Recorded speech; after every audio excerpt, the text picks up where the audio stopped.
them and better than. A few people are surprised this morning, including the Retailers and Shopkeepers Association. It's all to do with the Tweed City Shopping Centre's decision not to go ahead with a ban on people wearing hats and hooded jumpers on Thursday nights. And the rationale behind this is essentially the trial started up because there were concerns that young people could get away with more than they should because their faces were covered, their faces could not be picked up by security cameras. Scott Driscoll is from the Retailers and Shopkeepers Association. Scott, you're scratching your head this morning. Why are you so surprised about this? Well, Nicole, we are because, frankly, there's clearly been a need in this shopping centre and, quite frankly, in many other shopping centres to take a pretty much full-on frontal approach to stopping what is quite an alarming rate of shoplifting and also minor violent outbursts that occur in shopping centres, particularly during late-night shopping. And you supported this trial. Why so?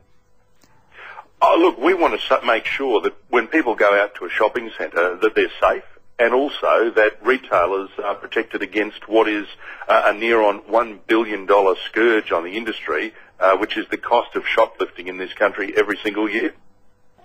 Do you think that this will perhaps encourage or maybe discourage other shopping centres from doing the same thing? Well, I don't know how they'll interpret this, and that's the concern, because, quite frankly, I'm encouraging them to give anything a go. This seemed to me to be quite a responsible approach.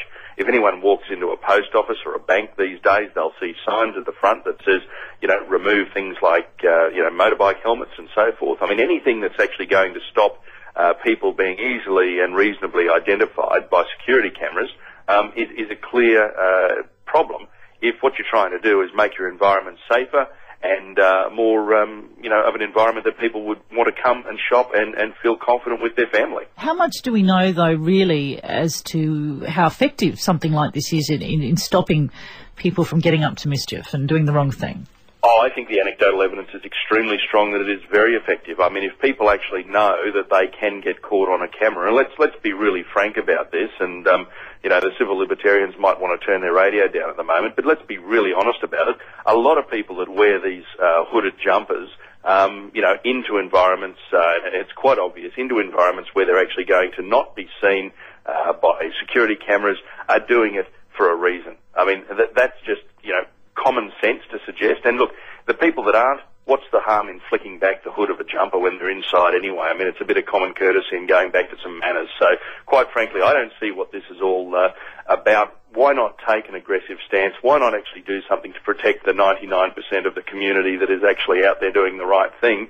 And, sorry to those people that might not be wearing those hoods to shade themselves from cameras. But look, there's an element out there that's pretty concerted and pretty nasty. I heard someone on ABC Radio this morning mentioning that it's actually very difficult sometimes to find these jumpers without the hoods. Now, I don't own one of these, so I really don't know. But if I was in a shopping centre and I was walking around and for whatever reason it was cold and I had a hood over my head, I would probably be a little bit affronted if someone came up and said, could you please remove that hood? Is there a better way of doing this?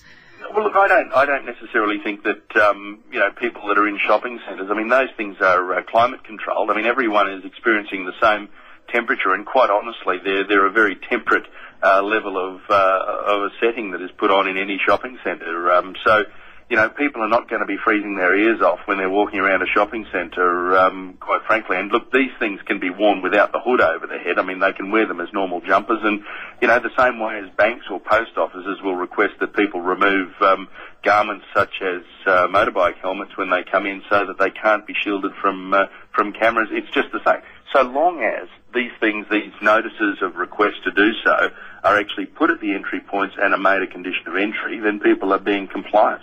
Good to talk to you, Scott. Thanks, Nicole. Scott Driscoll, head of the Queensland Retailers and Shopkeepers Association.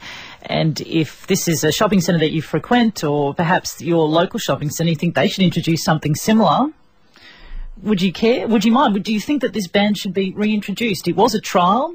It has been suspended. I don't know whether it will continue or not. We have tried to contact the shopping centre in question today, but we haven't had any luck finding someone who will speak with us. But maybe this is something that you've given some thought to from your own experiences. 1300 903 917.